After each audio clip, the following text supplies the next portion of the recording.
Bismillahirrahmanirrahim.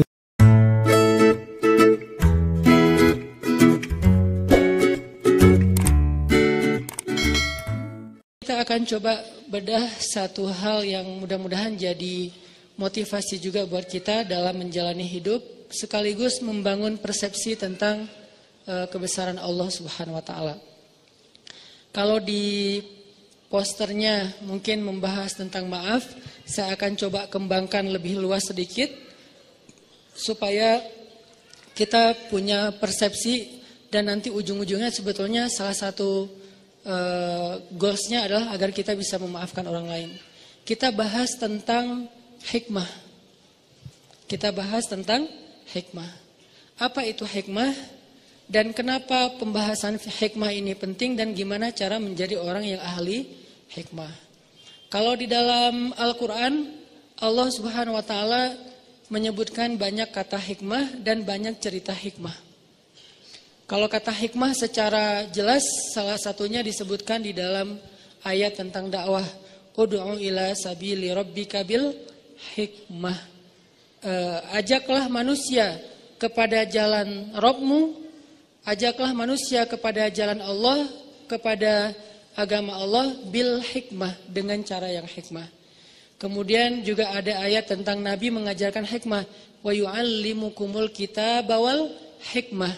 Dan tugas Nabi adalah mengajarkan kepada kalian Alkitab dan Al-Hikmah. Kemudian juga nanti ada kisah-kisah tentang hikmah. Salah satu yang paling fenomenal itu dan legend banget adalah Luqmanul Hakim.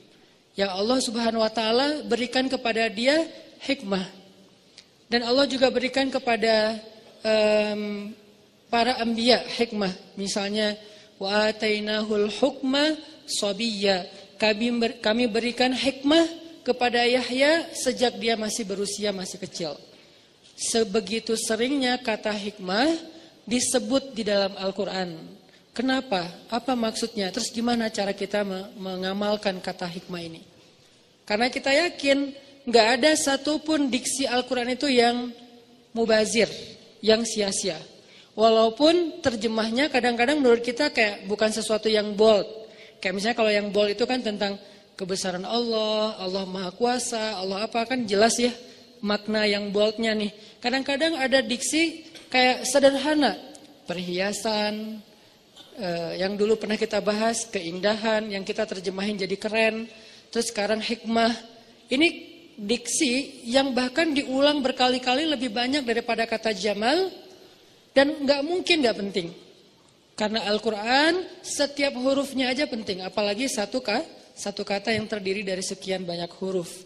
Sehingga Allah ngasih tahu kita bahwa semua huruf Al-Quran itu penting. Kadang-kadang dengan sebuah simbol atau dengan sebuah kode. Misalnya alif lam mim gitu. Kenapa ada pembukaan surat cuman satu huruf?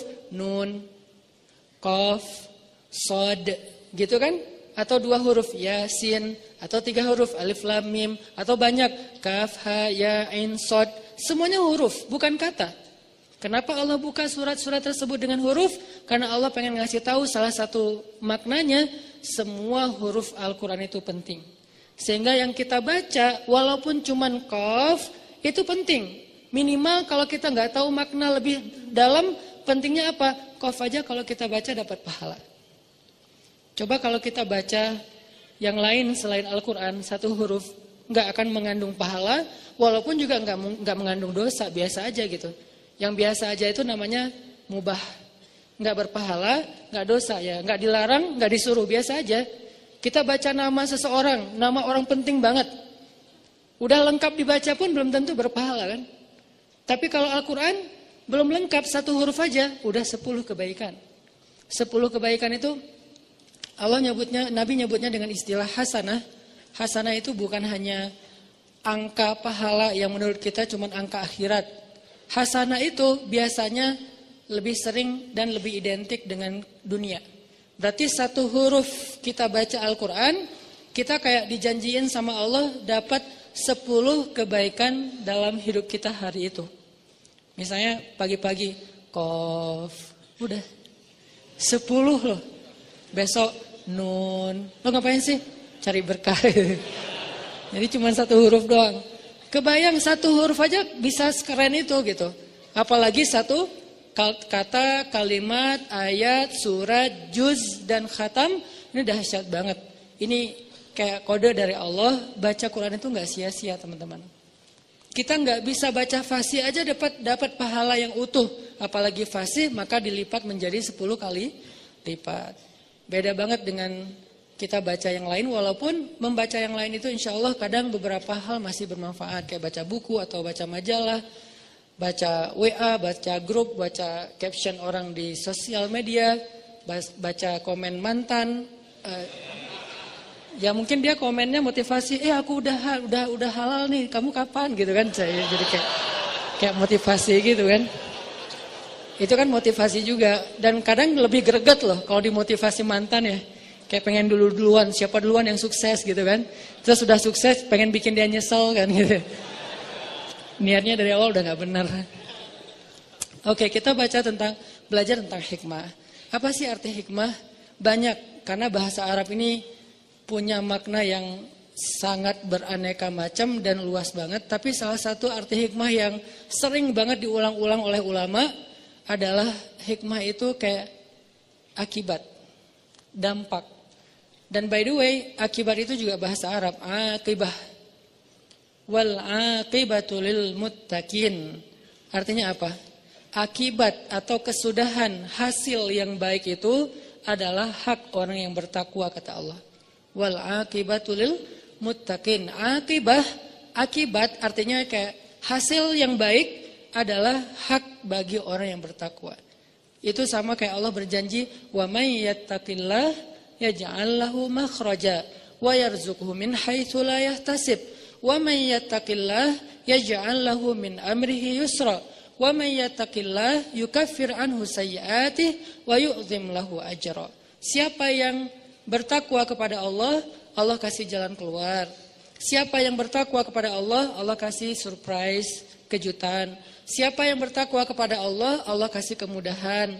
Siapa yang bertakwa kepada Allah, Allah hapuskan dosa-dosanya. Siapa yang bertakwa kepada Allah, Allah lipat gandakan balasannya, rewardnya, jazanya. Ini semuanya disebut dengan akibah. Disebut dengan hasil, akibat. Walaupun arti akibat dalam bahasa kita mungkin sedikit lebih ringan. Kalau dalam bahasa Arab, akibat itu artinya kesudahan, hasil. Wal akibatu lil muttaqin berarti hasil yang baik adalah hak orang yang bertakwa. Jadi bisa dibilang hikmah itu agak mirip dengan makna akibah atau akibat, kesudahan, efek. Nah, kalau di dalam ayat tentang dakwah, maka arti hikmah itu adalah orang yang bijak itu, orang yang hikmah adalah orang yang kalau dia berdakwah, dia ngomong, dia bikin caption, dia komen, dia mikirin efeknya. Bukan mikirin maunya. Ini kurang hikmah. Mungkin kalau kita terjemahin lebih luas lagi, hikmah itu bijak kalau bahasa kita. Hikmah itu bijak. Orang yang ahli hikmah, bahasa Arabnya disebut al-hakim. Luqmanul Hakim, Luqman yang bijaksana.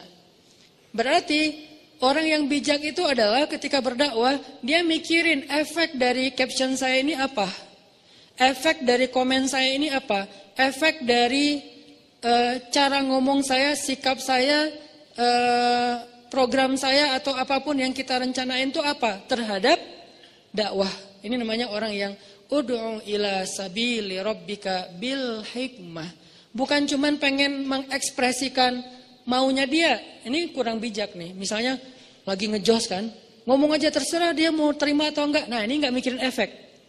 Terserah orang mau nerima atau nolak, terserah dia. Yang penting saya kan udah ngomong. Nah, ini namanya agak sedikit belum matang menurut saya. Kenapa? Karena dia masih berdakwah untuk nunjukin sikap dia. Kalau dia tuh bold, kalau dia tuh ngejos, kalau dia tuh orangnya pemberani, orangnya misalnya sangat loyal kepada agama, pengen nunjukin doang kalau dia itu orangnya hebat gitu. Nah, ini belum bijak. Kalau orang yang bijak, dia nggak mikirin tentang ekspresi pribadi, dia mikirinnya, ini keterima nggak ya yang saya sampaikan? Ini kira-kira waktunya tepat nggak ya? Ini momennya udah pas belum ya? Ini kira-kira dia ngerti nggak ya kalau ngomongnya seberat ini atau serumit ini gitu? Ini namanya orang yang hikmah. Ud'u ila sabili rabbika bil hikmah. Ajaklah orang kepada agama Allah dengan bijaksana. Arti dengan bijaksana, kita tuh harus mikirin banget apa ajakan yang buat orang insya Allah akan nyaman. Kemudian dia bisa paham, lalu dia nerima. Ini salah satu di antara arti hikmah.